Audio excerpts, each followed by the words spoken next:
Good morning, everyone. I'd like to call to order the Public Improvement Commission hearing of October 24th, 2019. Before starting with our hearing minutes, I want to thank the cable office for their hard work in figuring out a way to make sure that we were capturing this on video today. Our first item of the hearing minutes, at the request of the Public Improvement Commission staff, the acceptance of the minutes of the PIC hearing held on October 10th, 2019. Any questions or comments on this? All right, I'll entertain a motion on the minutes. Make a motion to approve the minutes of the PIC hearing held on October 10, 2019. Second. All in favor? Aye. So moved. Moving on to the public hearing, our first item is on a petition by RECPV 40 Warren Owner LLC for the discontinuance of any and all rights to travel the public may have had within the following public ways in Charlestown. Warren Street on its southwesterly side at address number 40 northwest of Henley Street, and Henley Street on its northerly side west of Warren Street. This was new business on October 10th, 2019, and this is shown on a plan entitled City of Boston Public Works Department, Engineering Division, Discontinuance Plan, Highway, Warren Street and Henley Street, Charlestown, one sheet, dated December 27th, 2018. Morning. Morning. Morning. Fred Keeler from H.W. Moore with Project Civil Engineers, Toby Gant representing the petitioner. So we would, on the first petition, we would like to request a continuation to the meeting of November 7th in order to finish some the appraisal work and some other things that are outstanding. Great. All right. Any questions or comments on the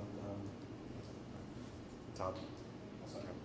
All right, I'll entertain a motion on this. I'll make a motion to continue the petition of RECPV 40 Warren LLC for making a discontinuance on Warren and Henley Street as read into record by the chair. Second. All in favor? Aye. So moved. Moving on to our second item on a petition by RECPV 40 Warren Owner LLC for the vertical discontinuance of portions of the following public ways in Charlestown, vertically above the grades of the sidewalks. The locations are Warren Street on its southwesterly side at address number 40, northwest of Henley Street on its northerly side west of Warren Street. This was new business on October 10th, 2019, and this is shown on a set of plans entitled City of Boston Public Works Department, Engineering Division, Discontinuance Plan, vertical Warren Street and Henley Street, Charlestown, 3 sheets dated September 6th, 2019. We would like to request a continuation to the November 7th meeting for the same reasons. The appraisals aren't quite ready yet. Great. Questions or comments on the request for continuance? Todd? Members of the public? All right, I'll entertain a motion on the request for continuance. I make a motion on a public hearing agenda item 2 to a petition by RECP 40 Warren Owner LLC for the vertical discontinuance on Warren and Henley Streets to continue this matter to November 7th. Second. All in favor? Aye. So moved. Moving on to our third item on a petition by RECPV 40 Warren Owner LLC for the making of specific repairs within the following public ways in Charlestown, consisting of curb and sidewalk reconstruction as well as the removal of a driveway curb cut. Locations are Warren Street on its southwesterly side at address number 40, northwest of Henley Street, and Henley Street on its northerly side west of Warren Street. This was new business on October 10th, 2019. And this is shown on a plan entitled City of Boston Public Works Department, Engineering Division, Specific Repair Plan, Warren Street and Henley Street, Charlestown, one sheet dated September 6th, 2019. We'd also like to request a continuation on this petition, but if we could spend a minute or two discussing the changes to the scope of work based on the comments we received at new business on the 10th. Yeah, everybody. That's good.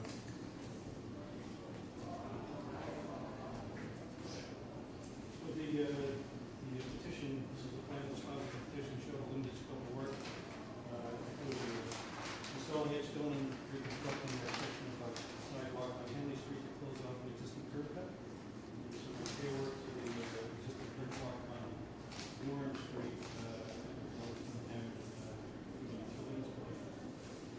Commission commented about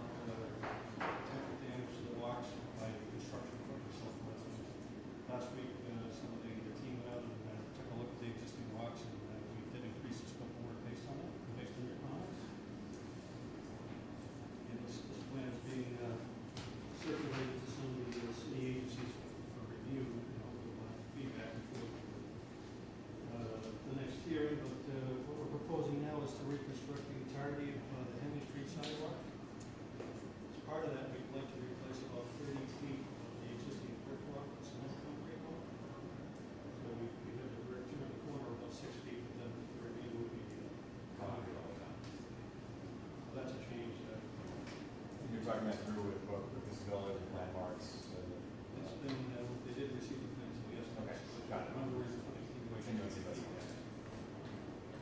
And then, on Orange Street, the midpoint of the building back to the corner of Henry, there are some repairs that need to be made, so we're showing that in the area where the proposed new brick is. And from the midpoint northerly, and that sidewalk is in good condition, so we're going to see the need.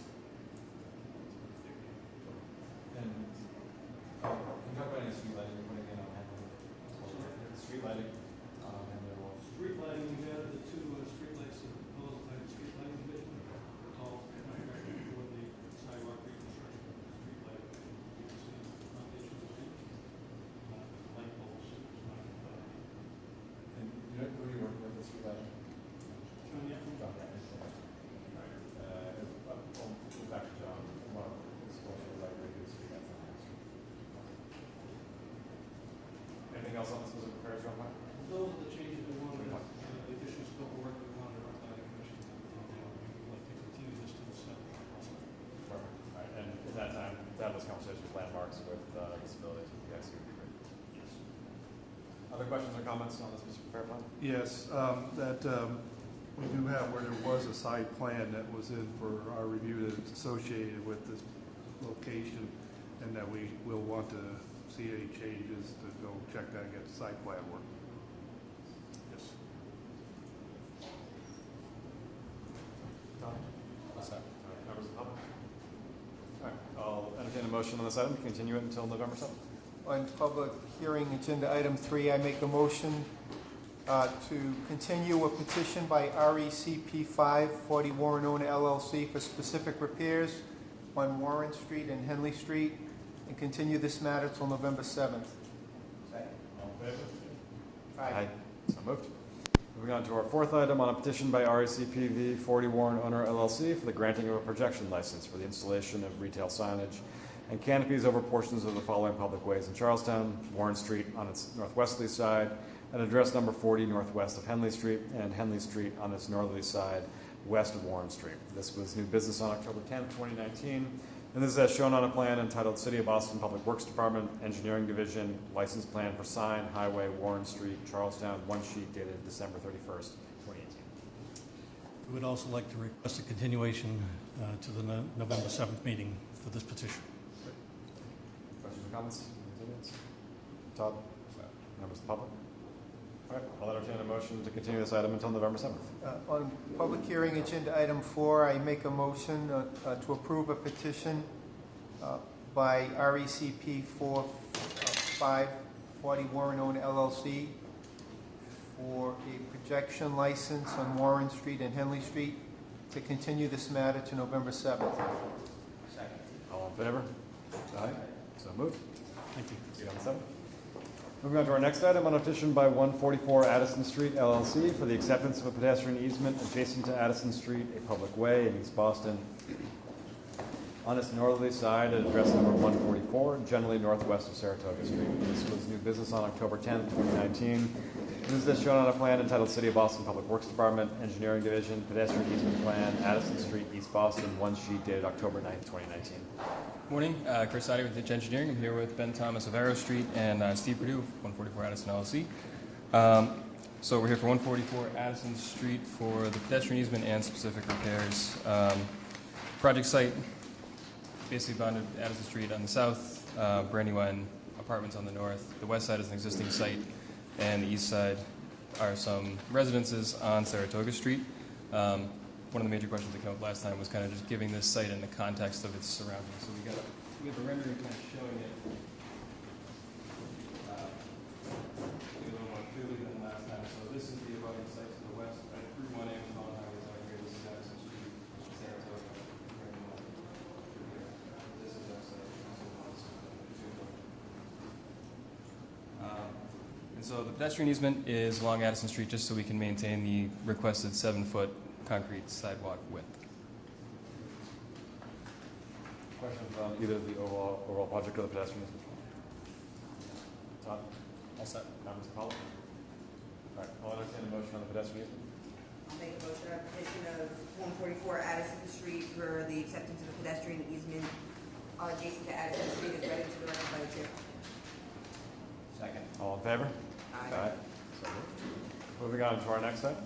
On a petition by 144 Addison Street LLC for the making of specific repairs within the following public ways in East Boston, consisting of curb and sidewalk reconstruction, as well as new and relocated pedestrian ramps, driveway curb cuts, and a raised crosswalk. The locations are Addison Street on its northeasterly side, generally the address number 144 between Saratoga Street and William F. McClellan Highway, and Saratoga Street at Addison Street.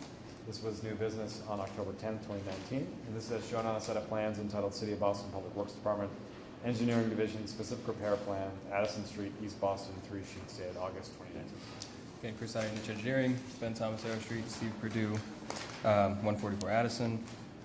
So basically, we have the specific repairs along Addison Street, new concrete sidewalks from McClellan Highway, Route 1A, all the way down to Saratoga Street on the north side of the street. There's an existing tree along Addison Street, which is to remain as is, and a couple of new driveway entrances, one on the west side of our project site, just to allow access to a surface drive area, and then one on the east side to allow access to an existing driveway, which is where people just drive over the curb right now.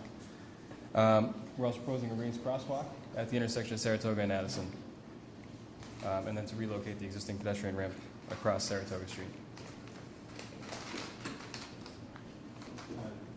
Chris, can you just walk me through the eastern driveway?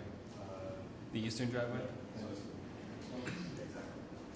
So the existing condition there is a driveway which is used by abutters who live on Saratoga Street for access to their back lots. And we're just formalizing it. It's also going to be used for fire access in the future. And if I'm not mistaken, we are shifting the crosswalk from the southern side of the intersection to the northern side, right? Right. The existing crosswalk is over here. There's an apex ramp, so in order to fix that, we can't line it up without moving a catch basin and kind of just snowballs. So whatever we're doing now, just moving it to the other side. We can provide that same crossing. And we're raising the cost. The existing ramps will go away. We'll have a sidewalk approximately 600 feet open and flush across the street.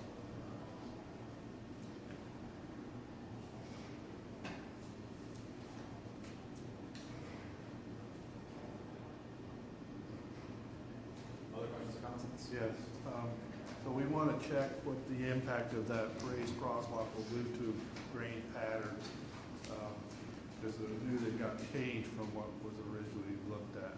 So the drainage pattern right now, Saratoga Street is crowned, and water flows along the curb on either side here. So we're not proposing any changes, really, so they're just minor changes to get the ramp in. Water should continue to flow along the gutter lines of this catch basin in the south corner. Okay, so there is location in that where it's going to allow the water to go along curve. That's what raised usually means, that where it's going to come right up to the curb. Now you act as a dam. So that's what I wanted to know if you. Coming down Addison Street, does the water come down this way? It should. So it's still sloping towards the catch basin. Either way, there's a little like stub end in here, but the grade still is higher here than the catch basin, so water still going to flow towards that catch basin. Is there water coming Yeah, down? on the Addison Street side, it's flowing this way. Well, even then, we'd like to go through that before we would say that we have to look at that. We have to check that. Okay. All right. So are we looking at 2 weeks instead? No, we can approve a contingent on you getting that approved by the end. Okay. And so we've been coordinating with Phil over at Boston Water and Sewer, so we can talk with him about that. Great.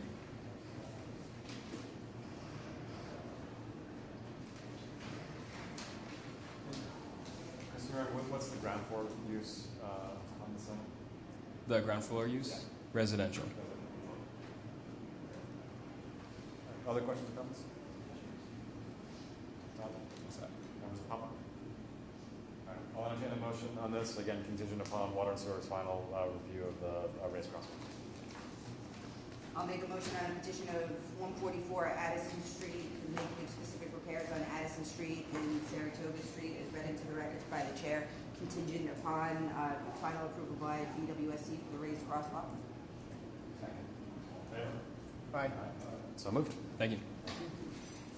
Our next item is on a petition by Crown Castle Fiber for a grant of location with lead company status and no participants to install new telecommunication conduit with city shadow within B Street, a public way in South Boston, located generally at address number 70 between West 4th Street and West 5th Street. This was new business on October 10th, 2019, and this is as shown on a set of plans entitled City of Boston Public Works Department, Engineering Division, Grant of Location Plan, 70 B Street, Boston, 3 sheets dated September 3rd, 2019. Good morning, Commission members. I'm Shelley Cullen with Axis Engineering Group, and today representing Crown Castle Fiber. So this is a petition for a grant of location. We did go through the process for lead company. There were no interested participants. And then when we were here last, there was a question about the Eversource, the possibility of leasing Eversource. And we did get, I did get that documentation, and I sent that over. Basically, those two sections, they only have one empty conduit, and they're not able to lease that when they only have one spare. So we had to move forward this way.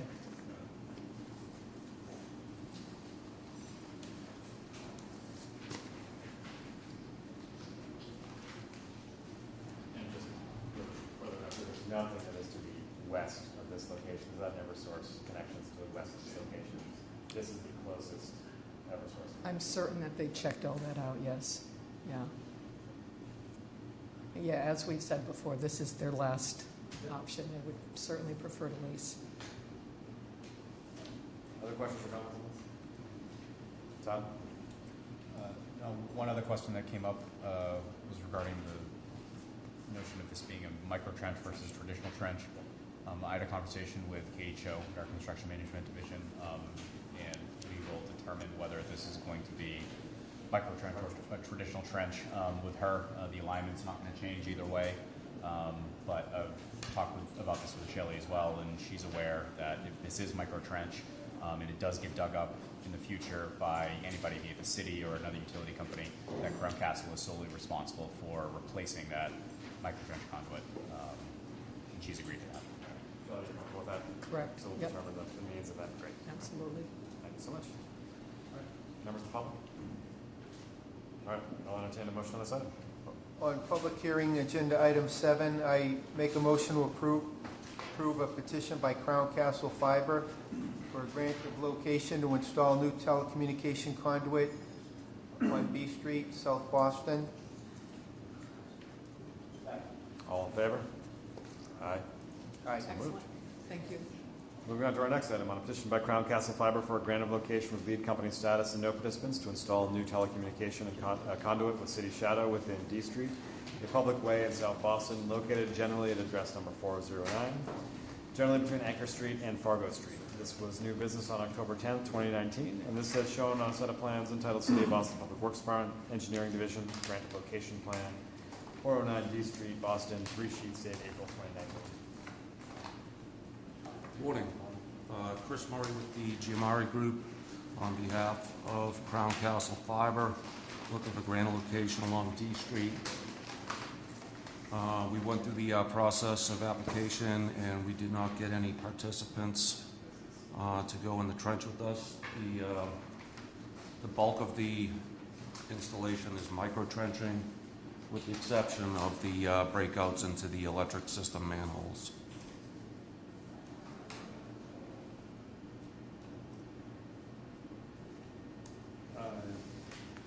Right now, you're showing it sort of going up, essentially right up against the.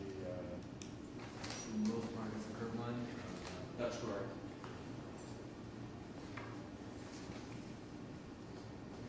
Are you in the parking lane or the bike lane? Parking lane.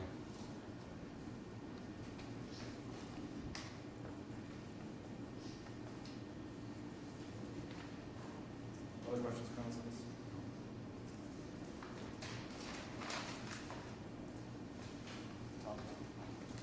Same commentary commentary regarding micro trench versus traditional trench.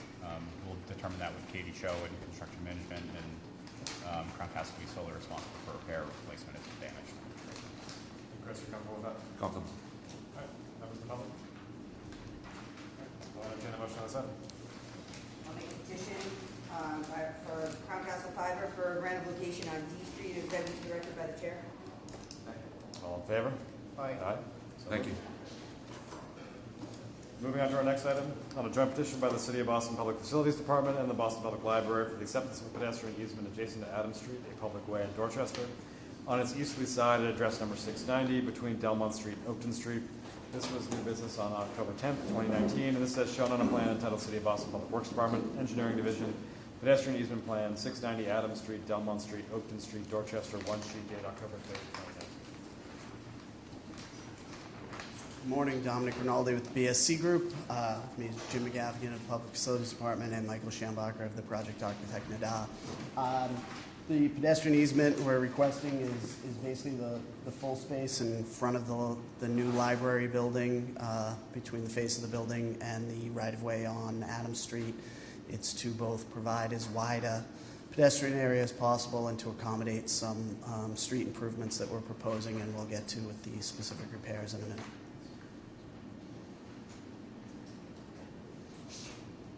Questions or comments on this proposal? Before we begin, can you just give us a quick overview of the actual project itself? Sure, absolutely. So the project itself is the complete demolition and reconstruction of the library branch at 690 Adams Street. It's a larger, fully modern library facility with some outdoor and indoor space for library and community programs. And it'll involve improvements along all three streets, so Oakton, Adams, and Delmont.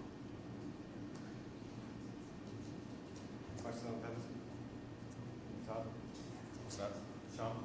Yeah, my name is Sean Liu. I'm the legal counsel for this board, and I just want to mention we have been working very hard with the BPL, their line departments to work out the easement agreement, and hopefully will be signed soon. So thank you.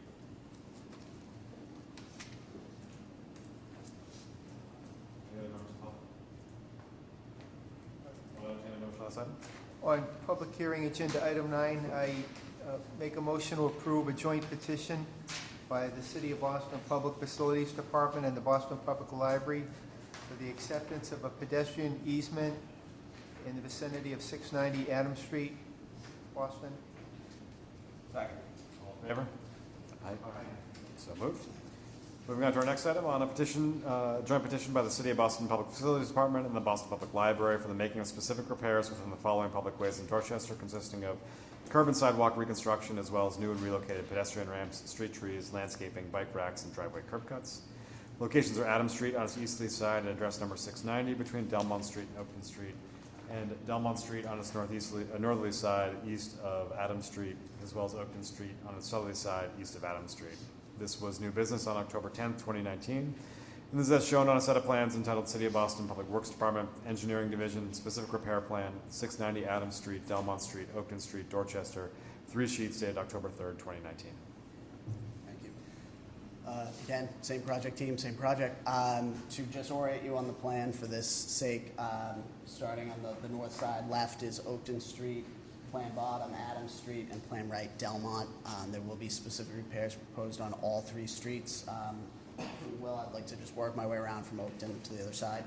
So starting at the eastern edge on Oakton, one of the changes we mentioned at the new business hearing at the request of staff, we have taken the driveway for the library and combined the curb cut with the abutters driveway curb cut. Otherwise, it was a little awkward dead spot in between, and shifted to the city's narrow sidewalk driveway configuration with the tip-down curbs as opposed to the curb returns. So that is shown on the plans. As you work your way down to the intersection with Adams and Oakton, at the Commission's request, we re-looked at those 2. Currently, there's an apex ramp on that corner going both across Oakton and Adams. We had previously proposed to shift that into 2, and we've re-looked at that. Maintain 2, basically, on the third sheet that we provided you, we kind of blew it up and provided some grades so you can see how it would really function more than just a graphical presentation. We've shifted the crossing of Oakton closer to the corner, so it is more of a straight shot for pedestrians coming down Adams Street. As a result, we've had to shift the crossing on Adams Street just a little bit down Adams, but not much, a couple of feet. But what we've been able to do is maintain a 4-foot level space all through the corner. So anyone not using those ramps it won't be an up, down type situation. It'll just be a slightly down through the level landing and then back into Adams. That was a big improvement and worked out well. As you continue down Adams, we have some custom shaped and sized tree pits, graded tree pits with 5 street trees, as well as an accessible pedestrian drop-off area and some custom bike racks in the right-of-way. The bike racks will be a nice lettered spell out ADAMS. I think that's right. Yeah, Adams. Make sure I spell it right. And then again, as you continue into the corner, at the Commission's request, we made some revisions to the two. Again, there is currently an apex ramp at that corner crossing both streets, Delmont and Adams. And again, we made some changes, generally because of a utility pole here and a shallow telecom manhole here. We kept the crossing of Delmont roughly where it is. It shifts a tiny bit, but not much. But we have had to shift that crossing of Adams over more than we did on the corner of Oakton. It still works out very well. We've gone to the city's standard wider than 6.5 foot sidewalk. It does fit. Created a level area behind both, as well as sort of sidewalk in between. It doesn't actually ramp between them. It's about 4% slope. So again, I think that I hope meets what the Commission requested in terms of splitting those two crosswalks. And then as we continue up Delmont, it's very simple replacement of the curb and sidewalk and closure of an existing curb cut that isn't necessary.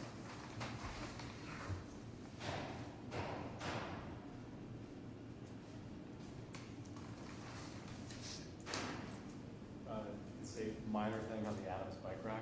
Sure. I mean, everything goes okay, but the ADAM all seems to have be functional. The S, I'm not sure how well actually. So I almost wonder if there's like a large sort of island hidden behind the S or something that allows it to actually have a functional role besides the S one. Yes, okay. That's something that we are working on right now. Perfect. Thank you. Right. And this is probably why John's saying here, but I assume there's in all line with the tree pit maintenance.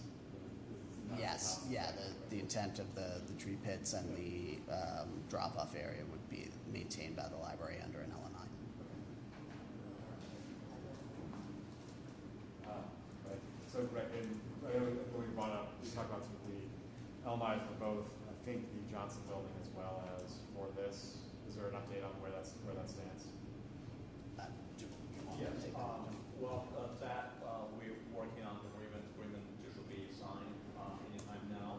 And I just want to make one more comment about this license agreement. And I received a note from PPL, Boston Public to Library. They're going to maintain the improvement, so we have to work out the details about the agreement based on the plan approved by this board. Thank you.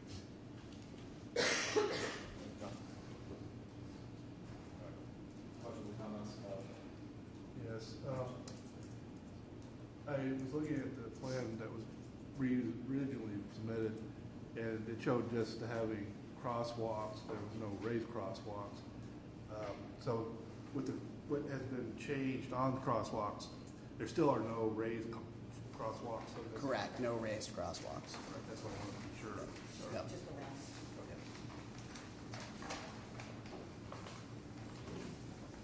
Questions or comments? Todd? just that the Commission for Persons with Disabilities has yet to see the updated ped ramp designs, so as long as they can get a chance to take a look at those and bless them before they go to construction. Perfect. That'd be great. Members of the public? All right, I'll entertain a motion on this contingent upon final review by the Mayor's Office of Persons with Disabilities. I'll make a motion on the joint petition of the City of Boston Public Facilities Department and the Boston Public Library for making of specific repairs on Adams Street, Belmont Street, and Oakland Street as read into the record by the Chair, contingent upon the final review and approval by the Commissions for Persons with Disabilities. Second. All in favor? Aye. All right, so moved. Thank you. Thank you. All right, moving on to new business. Our first item is North Harvard Street, Brighton, a private utility license on a petition by the President and Fellows of Harvard College.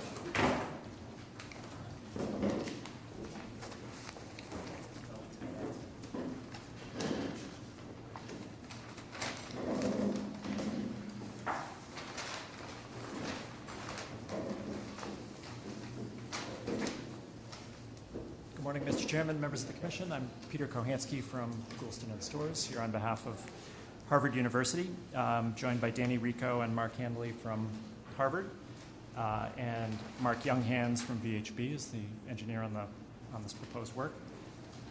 Harvard is requesting approval for a private utility license for the installation of a hot and chilled water line that crosses North Harvard Street.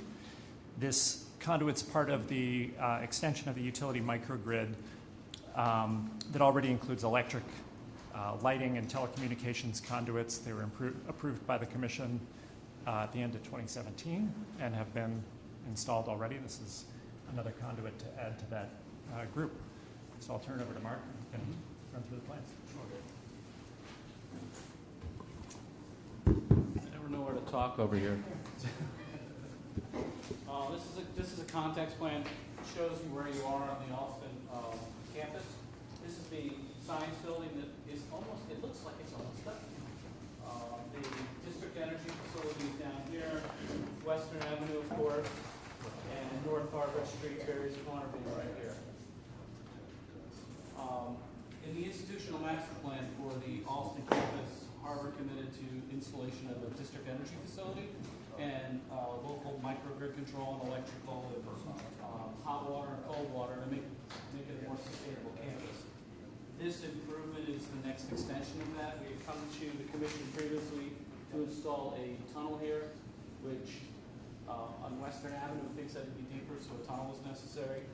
And this is the extension of those utilities into the other part of the Alston campus.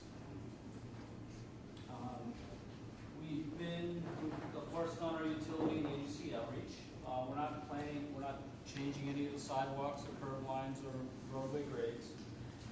We did get some comments from Boston Water and Sewer where they wanted us to increase the offsets from their sewer and drain lines and also encase their sewer and drain line. We also got a comment from the MWRA to increase the offset to their 48-inch water line. We're currently going through an 8M process with the MWRA, which is a design review, and they're very focused on detailed supportive excavation and that sort of thing because they're very concerned about this water line. It's one of the 5, I think, that feed downtown.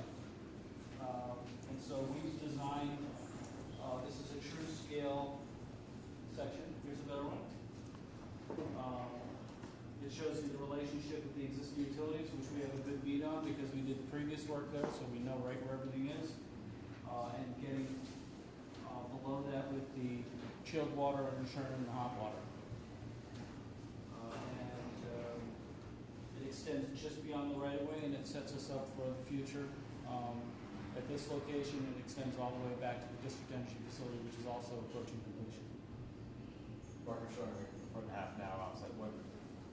What's the thought for both water and sewer and MWRA? What would be the preferred? 18 inches. We started with a foot.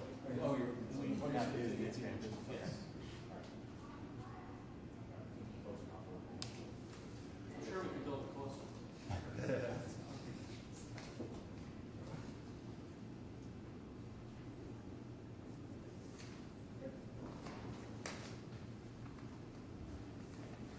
Oh, and we have this is essentially a utility license. We have sort of a modified LMI that covers that work that's in draft. We'll work through it in the next couple of weeks. similar to the one we did previously. Any requirements for pre or post-construction video of your assets? We could, but right at the moment, more importantly, when they are going to have this work done, would be to be sure we were aware that we could have someone to inspect while it's open. Yes. We'll do a pre-construction meeting and set that up. Yes, and then at that we can discuss anything about whether you need to do the pre or post. We'll check to see if we have anything on those right now. Other questions or comments? Mark or Peter, anything else you want to cover? That's it. All right, Todd? All set. Members of the public? All right, 2 weeks enough time? See you guys on November 7th. Thanks very much. Thank you.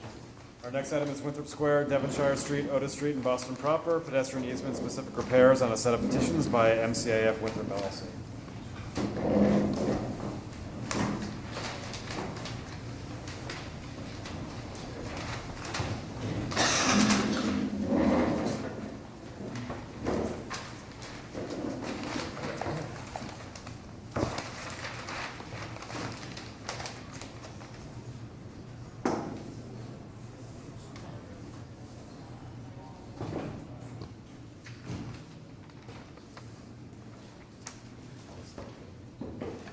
Good morning, Commissioner Osgood and members of the Commission. My name is Kathleen McNeil. I'm here on behalf of MCAF Winthrop LLC, the developer of Winthrop Center.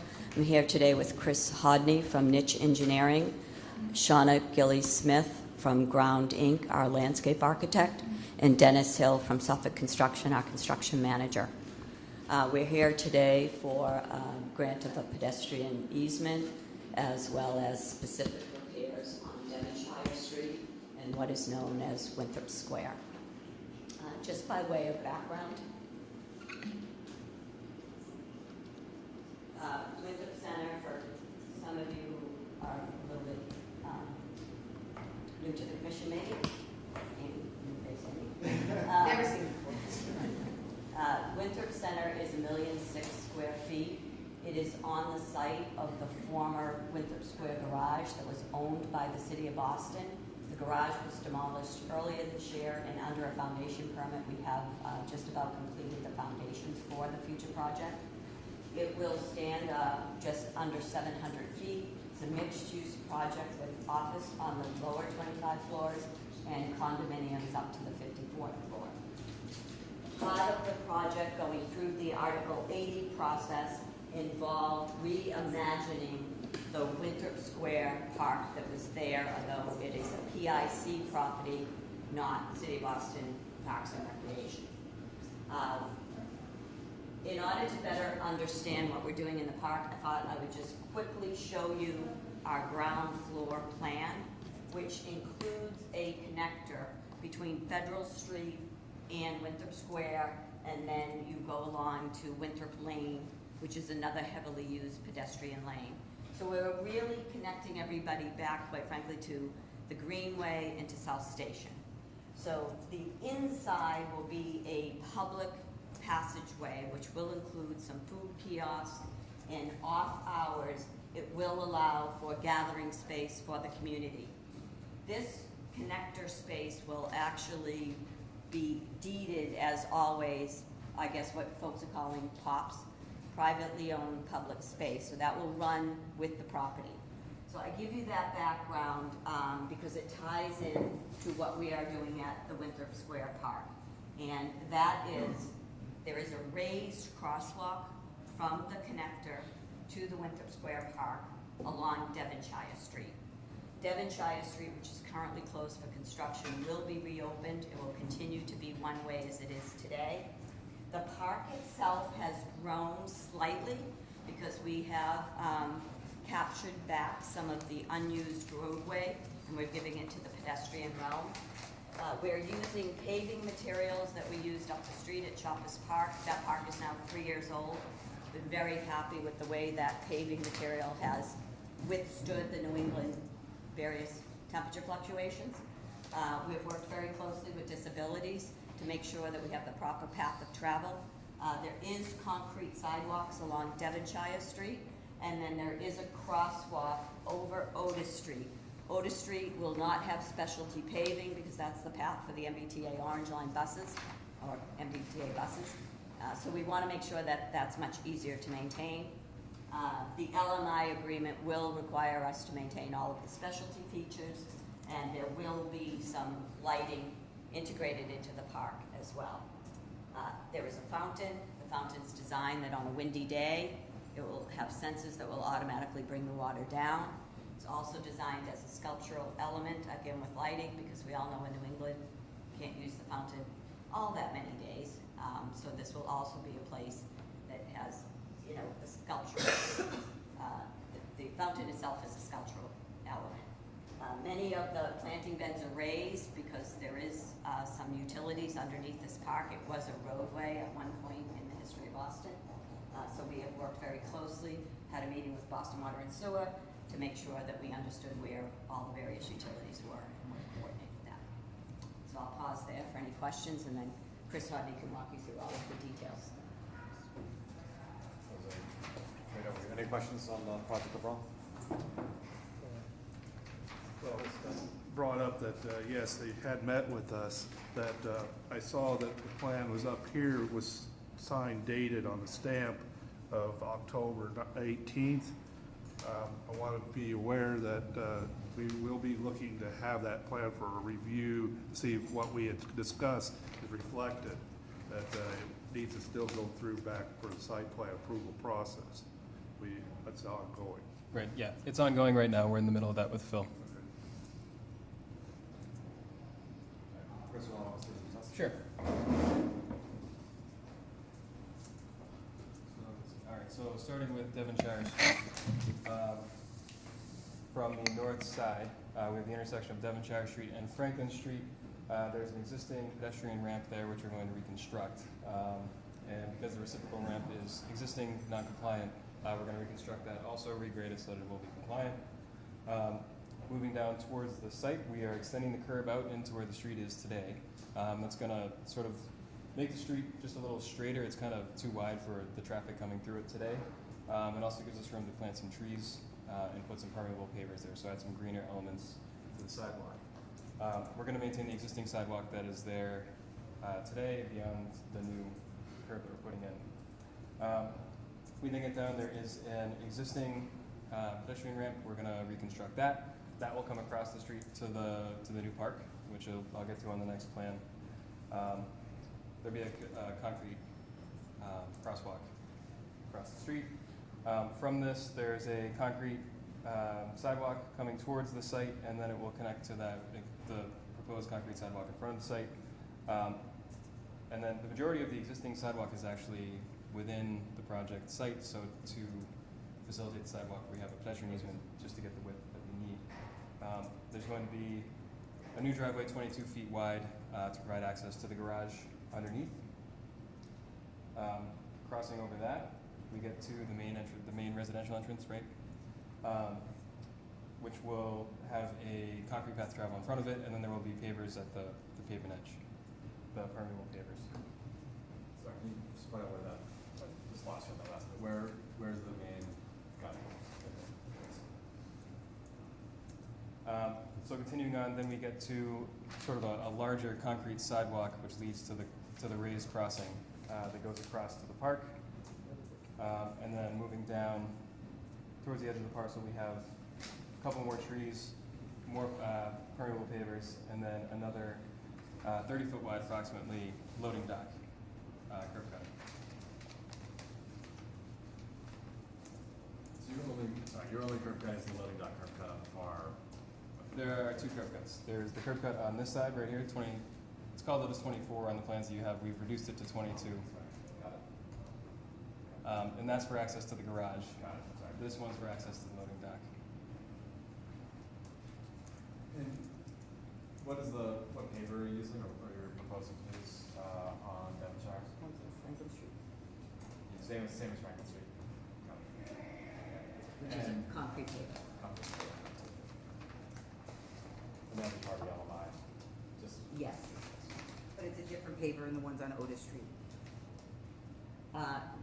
There is no longer any pavers on Otis Street. so on Otis and then on the crossing that is the furthest north. Yeah, That's right, concrete. both those are concrete, and both of those are, neither of those are raised, both of them are hard. Correct. Right. Yeah. Right. So the oldest section that is raised essentially, as you described. From the connector. Right, so it's basically that's what really you're showing. Yes. Yeah, and that's on sheet 2, kind of, it shows the park all the way back there, there's a little inside there.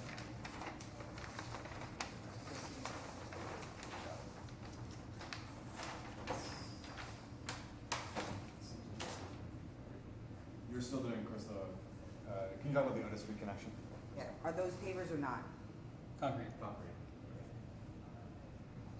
So it'll be the same as the crossing here. We'll have the flush granite curb and then concrete within the actual crosswalk. Similar to what was done at 1 Franklin with the crossing. But not like concrete pavers, just like cement concrete core. Yeah. Sidewalk Right, concrete. right. And that was after working with disabilities to provide a path of travel. Right. For others, we want to make sure that any utilities below that are in good state of repair, because it leaves quite the scar anytime you're coming up against it. Yeah, we have done videotape work, and there are combined sewers out there. We also shifted the fountain so that we would be able to get access to that combined sewer overflow after meeting with Boston Water and Sewer. So the good news is those particular utilities are in good shape. Let's hope we keep them that way. But the LMI will require, if work is done, the utilities can replace with asphalt. We have to replace with the concrete pavers. Thanks, Chris. So walking through the park now, we have the raised crosswalk across Devonshire Street, which provides access through the connector to the park itself. We have catch basin on this side, and then drainage continues down Devonshire Street. So the raised crossing does present a dam, and we're collecting the water at the base of it. The park itself is going to consist of different types of pavers. Same concrete pavers. Same concrete pavers, different patterns. I guess is what I'm getting at. And then, so it comes in, there are a series of raised planters around the edge, which will have trees in them. And then the water feature, which is this oval shape in the middle. On the other side, we have, so on the north side, the nose of the park itself, there's a concrete path of travel, which bends around the nose and then comes across the street and connects to Winthrop Lane with the large curb cut.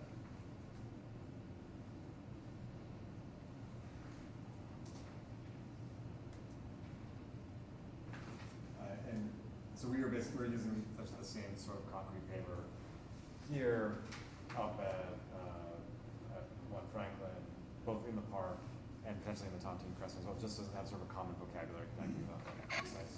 Yes, that is the plan, That's it. although the color will vary. All right.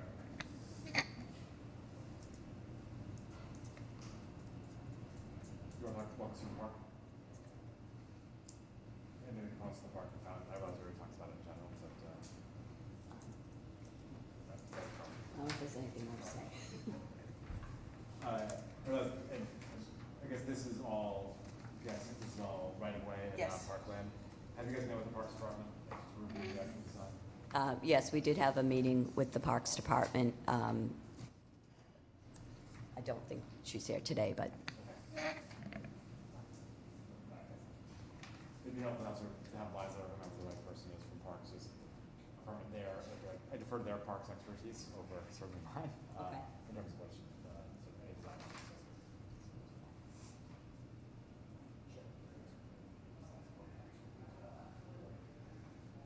Other questions or comments on this with terms?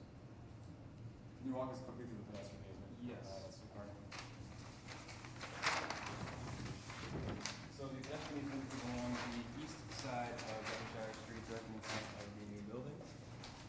And it is, at its widest, it's about 7.4 feet wide, and it's really more just to provide a clean connection to the abutting parcel. And that'll be all concrete sidewalk along the face of the building.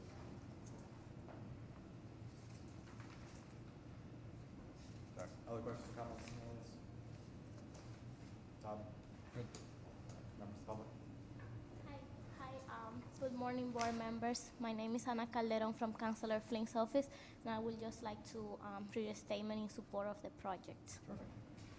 We support the Winthrop Square project as an open space improvement measure. We know that also includes new accessible paths through and around the square, as well as raised crosswalks. The project is also grants a pedestrian easement on private property to increase the accessible sidewalk dimensions. Pedestrian safety and access for persons with disabilities is of the most important issues to Councilor Flynn, and we are pleased that the project team has been working closely with the Commission for Persons with Disabilities. Thank you. Thank you. Thank you, Commissioner Flynn, Councilor Flynn as well. Anything else you guys want to cover? All right, 2 weeks enough time? All right, we'll see you on November 7th. Thank you.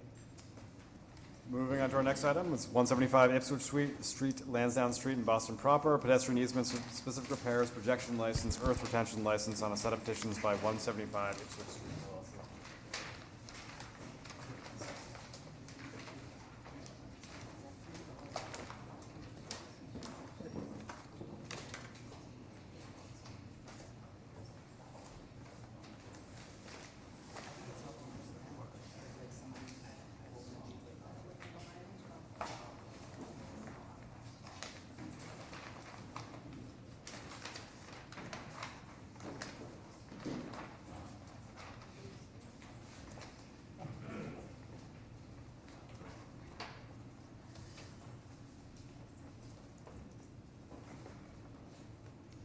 Chairman Osgood, members of the commission. My name is Ruth Bond Sr. from Flink Consulting. I'm here today on behalf of 175 Ipswich Street LLC to present the project at 175 Ipswich Street.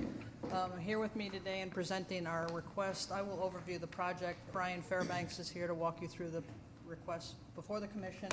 We also have Kathleen Brill of Foley Hoag, Michael Lamphere of JLL, and Chuck Izzo, the project architect, and Catherine Lewis, engineer from VHB. Great. So this is a little bit hard to see, but I will quickly overview the project for you. Fenway Park, this is also referred to as the Fenway Theater. The project is the triangle area on the east side of Fenway Park. It really has 3 components.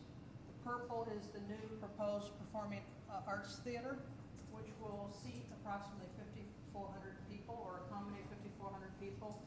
The area in pink here is improvements to the bleacher area, which will be on top of the existing Fenway garage. That will accommodate additional concessions, bathrooms, and accessible seating for Fenway Park proper. And in gray here, a little hard to see, is an area which would combine some concession functions, backup house for both the theater and Fenway Park, and also include the loading, off-street loading facilities for both Fenway Park and the theater proper. To accomplish this project, this is an aerial overview. This lot will be consumed by the theater. It's referred to as the triangle lot at the corner of Ipswich and Lansdowne Street. Approximately half of the Fenway garage will be demoed to make room for the additional theater and to accommodate some internal improvements for backup house. And there will be a 2-story addition onto the theater to accomplish the bleacher improvements that serve Fenway Park. So that's existing conditions. That's a modeled version of the Fenway Theater and associated Fenway Park improvements. And then street level rendering, including the widened sidewalks along Lansdowne Street, along Ipswich Street, relocation of the bus facility, the bus stop for the 55 from roughly this area to just down the sidewalk to make more room for pedestrians and transit users, as well as a number of streetscape improvements that Brian will go through. Great.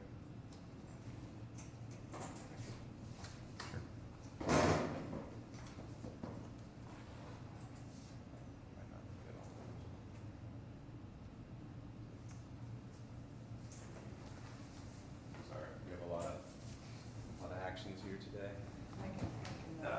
To please the commission, I'm going to start with the specific repair plan. Is that okay? Yep. All right. So starting with Lansdowne Street, as Ruth had mentioned, towards what's referred to as the triangle lot where the theater itself is going to be located, we're expanding the existing sidewalk approximately 8 feet into Lansdowne Street. This would include, new vertical curbing, new concrete sidewalk. In that area, we will also be locating new streetlights. There will be security bollards, and there will be the existing trees that are there today, kind of as you go further west on Lansdowne, those will remain. There will be one existing tree that is going to be removed as part of this project, and that's because it's in conflict with where the proposed canopy is going to go. And based on coordination with the BPDA and other members of the city, they wanted to have kind of as much unencumbered space as possible for people gathering for the theater. The majority actually of the specific repairs are kind of happening more on Ipswich Street. The only other thing I'd like to mention on Lansdowne is that there's an existing curb cut today to access the triangle lot that will be being closed as part of this project. So we're removing one curb cut on Lansdowne Street. So for Ipswich Street, One quick thing before we. Sure. Sorry. That's fine. Did we look at all, consider at all sort of tabling Lansdowne Street, any portion of it that, or the preference from a sort of a public realm perspective was to build up the sidewalk instead? That was reviewed with both the Boston Police Department and Fenway Security, and they had concerns about it. any other questions? Okay. So moving on to Ipswich Street, in a similar fashion to Lansdowne, we are increasing the width of the sidewalk. We are on the north side of Ipswich Street. We're going into the existing roadway by about 7 feet. And in that, towards the entrance to the theater, that space will be concrete sidewalk. As you go further west on west and south on Ipswich Street, we're introducing a permeable paver zone. And where, as Ruth had mentioned earlier, where the bus stop is being relocated further west, we have an area where there will be some street furnishings, including bike racks, new light poles. There will be a couple of seat cubes, like 2x2x2 granite seat cubes, and we have 3 street trees that are proposed that are not existing today on the north side of Ipswich Street. On the south side of Ipswich Street, we are continuing the roadway alignment that's part of the Boston Arts Academy project, and so we are on the south side of Ipswich Street, also extending the curb and the sidewalk into the roadway. Ipswich Street itself will still have 2 travel lanes, and it will also have 5-foot bike lanes on either side. And on the south side, from kind of this part west towards the intersection with Van Ness, that's all being done as part of the Boston Arts Academy project. But we are continuing a similar street theme as what they've proposed. And again, this will have a like 5.5-foot wide pervious paver furnishing zone with 3 street trees, and also carrying those seat cube elements that are part of Boston Arts Academy and also on the north side of Ipswich. Regarding existing curb cuts, there is about a 23-foot wide curb cut to access the triangle lot off of Ipswich Street. That is being closed as part of this project. And then today, to the existing Fenway garage building, there's an existing curb cut that's about 74 feet wide, and we are actually proposing to increase it to 85 feet wide. But again, just noting out that we're closing 2 other curb cuts, and we're asking for a small widening of this existing one, and that is in order to provide consolidated loading for both Fenway Park and for the theater. So there will be an additional load. There will be 3 loading bays and then a trash and recycling facilities as well. Where's pickup and drop-off happen for the theater? So we, right now, we're going to be working with the BTD on pickup and drop-off activity. We're imagining that some will occur on Lansdowne Street. and there will be some outbound on Ipswich Street and inbound to the east of the Lansdowne intersection. But we've been asked by the BTD to look at options of flexing the curb space in front of the loading dock for pickup and drop-off during theater events.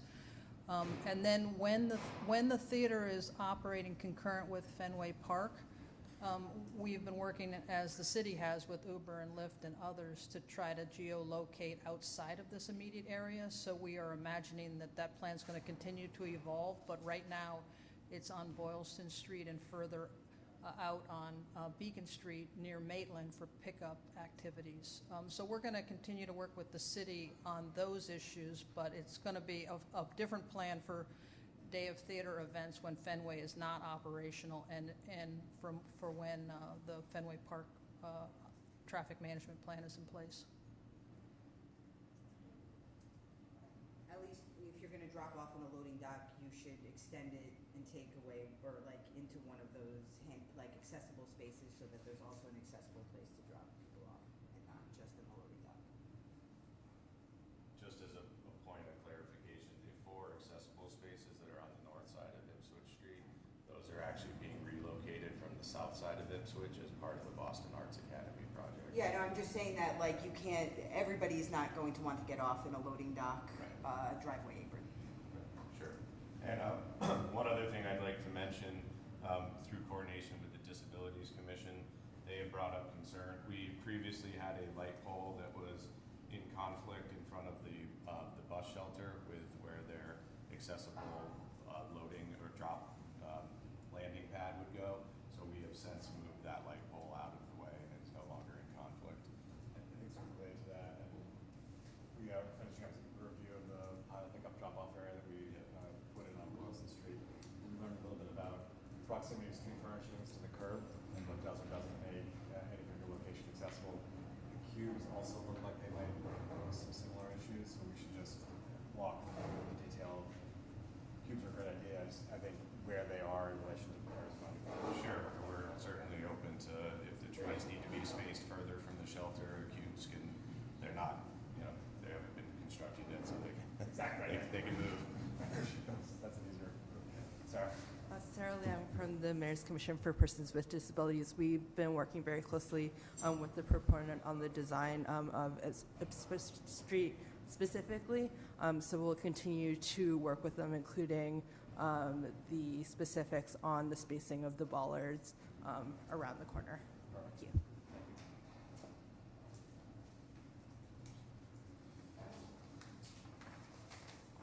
Any other questions? It has to, I believe it's been out there in the wildlife.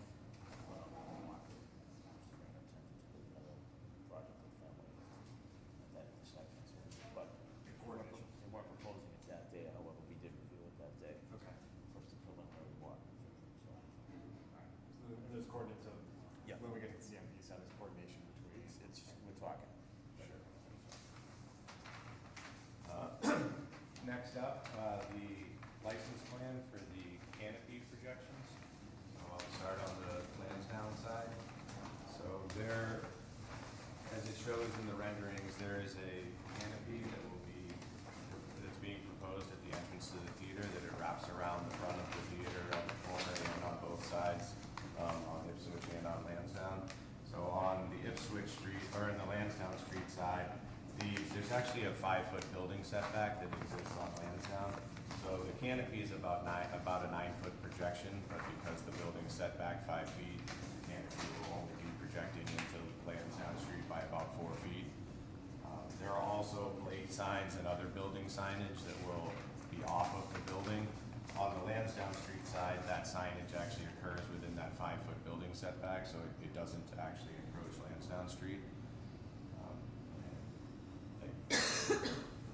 Move on to the Ipswich side, where there is very similar with the 9-foot wide canopy, and on this side there is no building setback, so it will extend, the canopy will extend 9 feet into the public right of way, and the blade signs that come off of the building, they will extend about 4 to 5 feet off of the building, and all of this is happening in a height above, I believe it's 12 feet up. 12 feet, yeah. Oh, actually, it looks like the canopy is 14 feet up. So 14 feet off of proposed surface grade.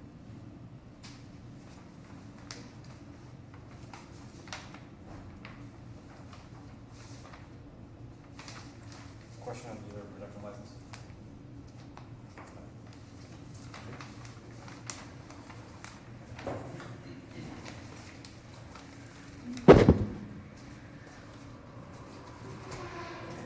Next up is the license for temporary earth support.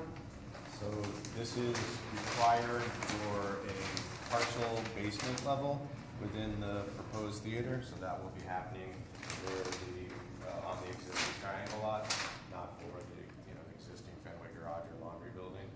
And in this particular case, it's going to be steel sheeting that will only be temporary during construction of this basement. And again, due to the building setback, the 5-foot building setback on Lansdowne Street, we won't actually be going out into the right-of-way of Lansdowne Street. It will encroach that 5-foot setback area. And then on Ipswich Street, we will be going out into the right-of-way for this temporary earth support.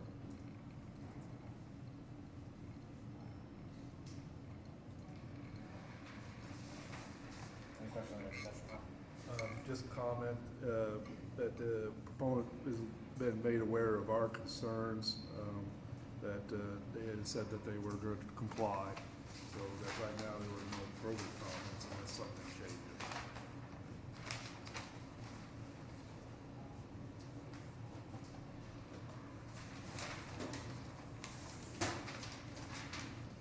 And last up is the pedestrian easement plan. So as mentioned before, there currently exists a 5-foot building setback along our frontage on Lansdowne Street. The purpose of this easement plan is to formalize that existing 5-foot building setback into a pedestrian easement.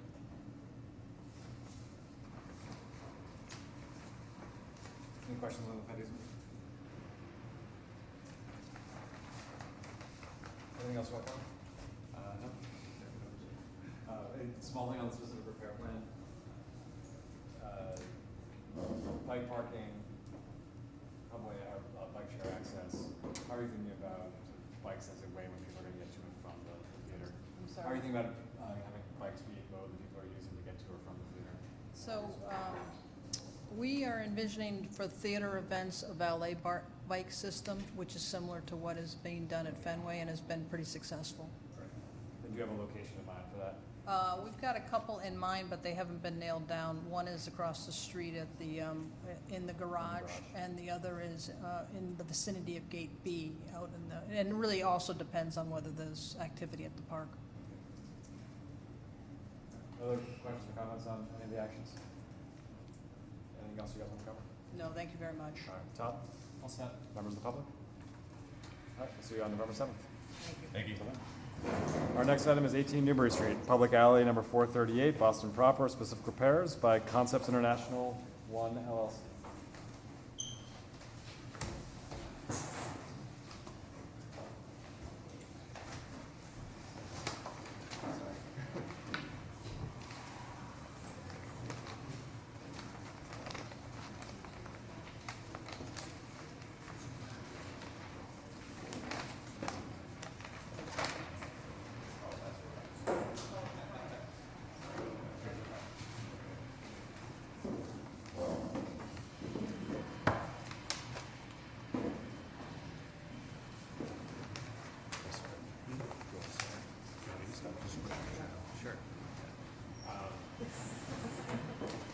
Morning. Morning. My name is Joel Dion from Concepts International. We're a retailer, apparel, shoes, originally in Cambridge. We currently operate a store, one store on Newbury, one store on Boylston. This project is a new store, flagship store that we're building out on Boylston. So pretty significant project, got into the building, and we've got some other work going in. The specific request here relates to some work we need to accomplish in the alley. Within the public right away in connection with some accessibility. I'm Zach Richards with Bowler Engineering.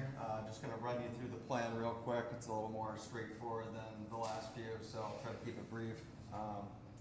Newbury Street up here. We're on the south side of Newbury Street. Boston Commons right down the road here. And we're focused in the public alley behind the property. We're going through permitting with BWSC right now to capture and infiltrate the required 1-inch stormwater volume. So what we're proposing is a tank inside the building in the basement and an injection well that's going to be located in the back alley here with an overflow to the existing storm sewer drain back there. So as part of that, we're also proposing to repave the sidewalk back here and reset the existing granite curb as needed. There was one comment from Boston Water and Sewer end of last week to include a gutter mouth curb detail, so that's going to be added next week for the final plan set. So I'll open it up to any comments from the board. Thank you. Todd? All set. All right, members of the public? All right, see you in 2 weeks. If you can have the detailed plan set, that'd be great. Sure. Thank you all so much. Thank you. All right, our final item of new business is 255 State Street, Old Atlantic Avenue, Boston proper, specific repairs on a petition by 255 State Street LLC.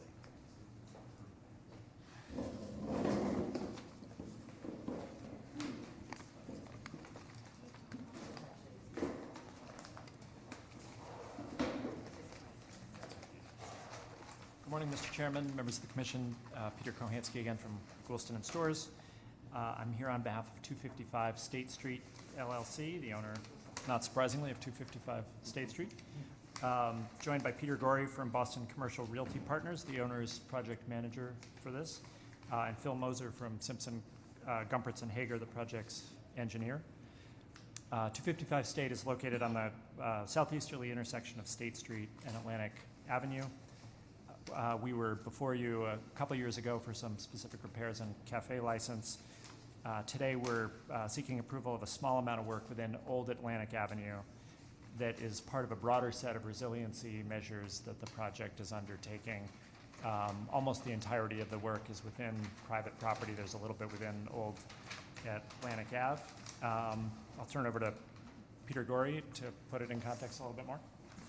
Thanks, Peter. Not much more to add because we want to get into the details, but we're prepared to talk about the larger project if anyone has any questions about the sustainability work that we're working on. The proponent here also owns a large complex in the Seaport, so we're looking at all of our properties to be sure that we can survive through large storms like the ones we've had over the last few winters. Again, the project is only really for PIC on Old Atlantic, but we are in close coordination, particularly for the Transportation Department, with the Department of Transportation, State Department of Transportation, who's working on the sidewalk and accessibility repairs on State and Atlantic, so we're in close coordination with them in the field. Peter, quick question. You can also what will be the trigger that you will use to deploy the flood barriers? Phil can speak to that, and I'll turn it over to Phil Moser from SGH. It really depends on the storm and the time of days, et cetera, whether people are in the building or not. So we can talk a little bit about how the system works and take your questions maybe after. Sure. Phil Moser, licensed civil engineer with Simpson, Gumpertz and Hager in Waltham. I'd like to start with this excerpt from a survey plan. I see board members flipping through the drawings. I just want to address that Mr. Lyman provided feedback to us that the property line was not sufficiently clear on the drawings, and we provided a drawing set for all 10 openings, but really we need to focus on just one on Old Atlantic Ave. So that's where we'll be focusing. Number 2. Again, the building is directly across the street from the aquarium and the ferry terminal. So as you can imagine, from the proximity to the harbor, coastal flooding is a concern.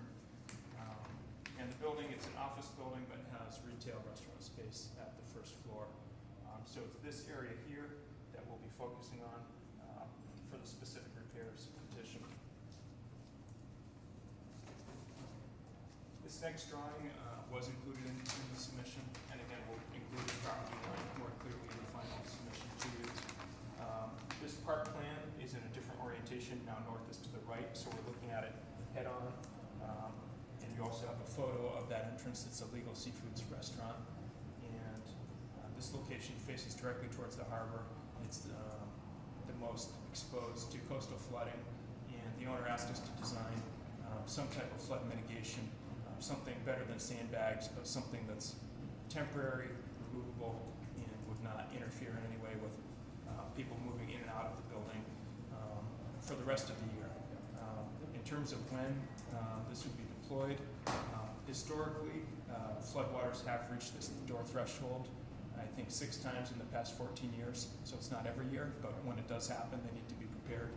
And there are forecasts from NOAA, from the federal government's oceanic and weather service, that combine the lunar cycles for high tide with any approaching storm surge, for example, from a nor'easter.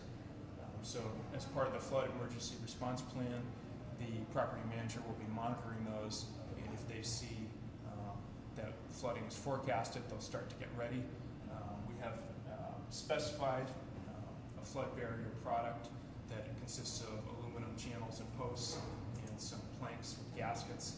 Those will be stored in the basement, and if a flood is imminent, they'll be brought up, and they can even start erecting the brackets, which are about the width of a door frame, that do not impede people getting in and out. But at some point, if the event is getting closer and a flood is still forecasted, then they would have to evacuate the building, and after the building is evacuated, then they would slip these planks into place in between those frames to protect the building from flooding. Phil, let me just add on the evacuation protocol. It'd be like for any other office building. This is a smaller Class A office building, as you know, compared to other towers in the city. But each floor and tenant has a captain, and the building would be evacuated using the doors. There's staff at the elevator banks to usher people out, depending on if we for instance started to deploy the brackets on one side or the other. We have entries on both the north and south elevation. Same with the restaurant. We would work through, the closing of the restaurant and people getting out. We don't expect these storms to be that type of imminent, though. We have hours likely. And then one last thing, Mr. Chairman, forgive me, just to say that the last piece of any evacuation would be a sweep of the building by the staff. So. I maybe I'm talking both correctly on this, but we have some standards we put in place for like the 2 other buildings that have. Yeah, so we'll need a copy of the plan, including the NOAA trigger. So is this a warning, what's gonna be triggering it? And then we have people that you will need to notify upon the closing of this. Also, the perceived time it'll take you to put it up and then take it down. It might be less important for this building, but if you're doing another building, Yeah. the notion of how long we expect to be closed off. We'd be happy to provide that. Thank you. And I just wanted to address then why we're here before you for specific repairs. The flood shield product we're specifying is a manufactured product, which is great, it's tested, but it really needs to be installed against water-resistant masonry or concrete substrate. So that really gets to the gist of this project. You can't just bolt it down to brick pavers. It needs to be on a solid concrete, waterproof foundation. And in most of the other locations that are not part of this submission, we've been able to do that within recessed entryways on private property. But we have this one location where, due to the geometry of the building, revolving door, and some articulations of the masonry, you can see here this red is the property line, which is at the face of the building.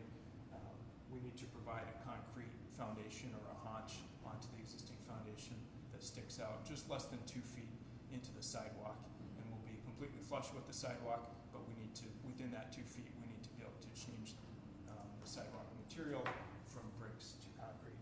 And the last image I'll show you here is just a section detail of that, in case anyone was curious of the extent of it. So again, this is a section detail. The red line is facing building beyond. On the far side, the right side of the drawing, we have the door, the recessed alcove, and then face the building, and the brick sidewalk out here in the public way. So we have this proposed concrete haunch. I think it's 1 foot 11 inches, so just under 2 feet, to provide a solid anchoring point for those flood shields when they need to be installed. That's not over any utilities, right? Correct. Well, do you know the width of the brick sidewalk between the, sort of the end of the concrete pad and the curb?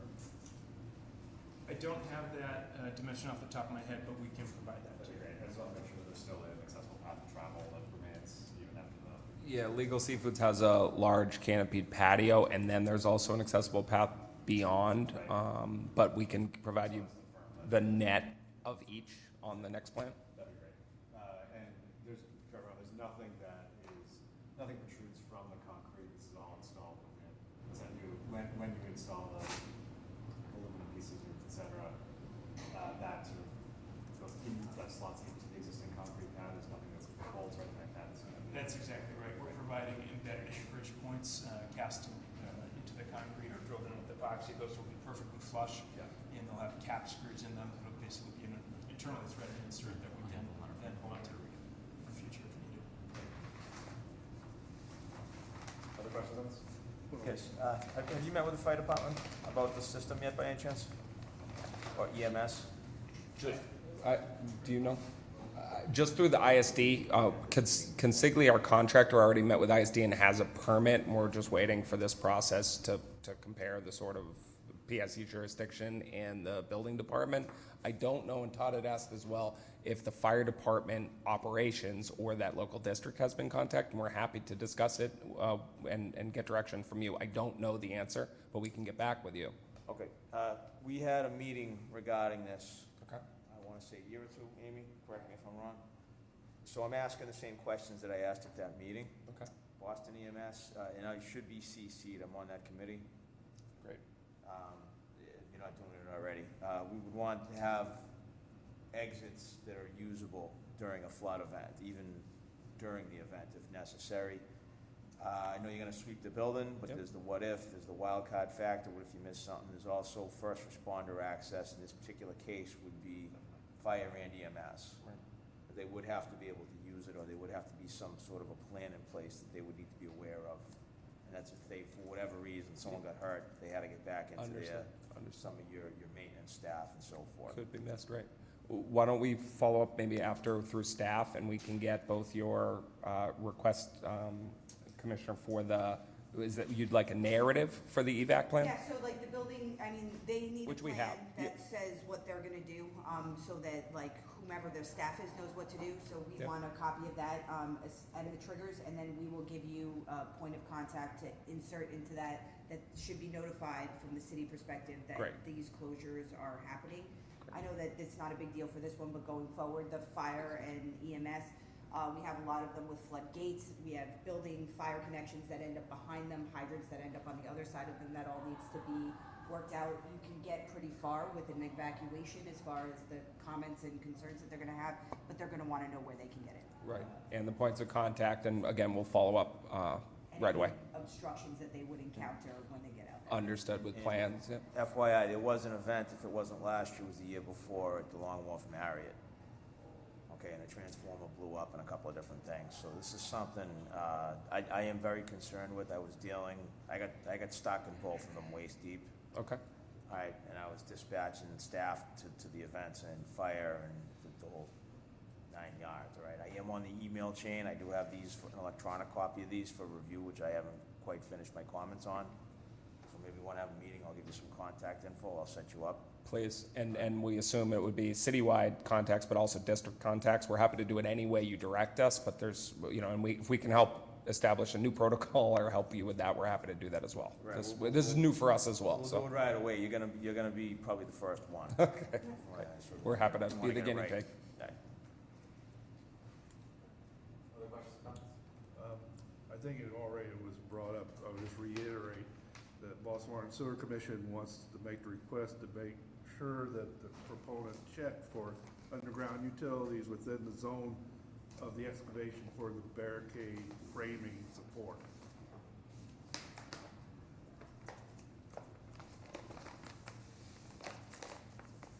And it's helpful that checks come both for this as well as number 2 on this list, as well as the other one.